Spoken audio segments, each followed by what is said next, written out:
as young as 3 and 4 years old are actually much more likely to get kicked out of pre-kindergarten programs. Raquel Denegris didn't think of her son Kyle as a problem child. Oh, gotta step down. But after just a few weeks in pre-K daycare, it was obvious Kyle was having difficulty fitting in with the rest of the group. He would be vying for the teacher's attention by, either talking back or being disruptive, or probably being a little more physically aggressive than the other children. Ready, go. I sort of had that feeling that the teacher kind of was like, my life would be so much easier if this kid wasn't here. Okay. The school made it clear Raquel should consider removing her son from the program. The center had told me that if Kyle's behavior did not change, that there were some other parents that were threatening to pull their children out of the center. Kyle now attends pre-K at Kangaroo's Corner, an early learning child care center open to all children, including those who haven't succeeded at other pre-K programs. It's really kind of sad that this whole situation even has to exist, that people would actually say to a parent, I just can't even manage it. You're not welcomed here, versus helping them find the resources that they need in order to be successful. Kyle's situation is not unique, at least according to a recent study out of Yale University's Child Study Center.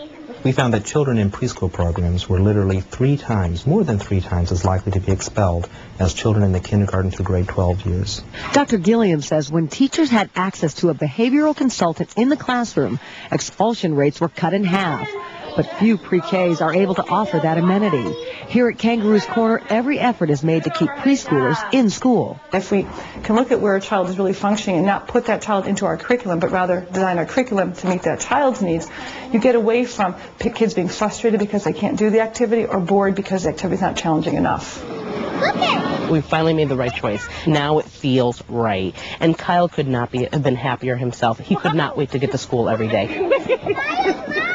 So how can parents ensure their children succeed in pre-kindergarten?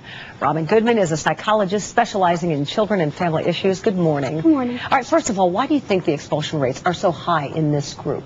Well, one thing, it's not required to stay in preschool so that they can just have kids kicked out, so to speak. Also, teachers, as you can see, aren't necessarily trained in how to manage all these different kinds of behaviors they're seeing. There's a lot of pressure sometimes on the kids to perform a certain way, and then the parents may just have a lot of stress at home, so this is all coming into the preschool. What kind of behavior would get a child kicked out of pre-K? Because we heard in Kyle's case he was doing some talking back and that sort of thing. Attention getting, sometimes it's aggressive behavior, so it's disruptive to what's trying to happen with the other kids, and then the other kids aren't getting the attention they need sometimes. Is the problem that maybe these kids aren't quite ready for that much structure? I mean, 3 and 4, 2 to 4 sounds very young for that much structure sometimes. That's why it's called preschool and not all ready for school, because that's what you do in preschool. You learn to have fun, follow routines, listen to an authority, get along with other kids, figure out how to manage your behavior. That's why you're there. You shouldn't necessarily already have to know that to get there.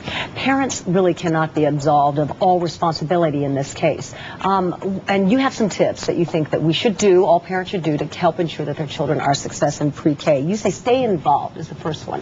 What do you mean? Right, find out what's going on. So if there's a problem, maybe you should observe, find out what the curriculum is, see if it's a bad fit, see if there's something the teacher is doing that isn't working, or your child is doing some things that are happening in the house or at home or now in the school that just don't work with a bigger group. And hopefully you feel comfortable enough with a teacher that you can say, hey, listen, maybe we can work together on this. Seek outside help. Is that the behavioral consultant? Yeah, exactly. You know, get somebody else to observe, get somebody to give you some parenting tips, and maybe there's things that you can do at home that you can suggest to the teacher, or you can have that consultant then consult to the school and look at the entire situation to find out what's better. And don't play the blame game.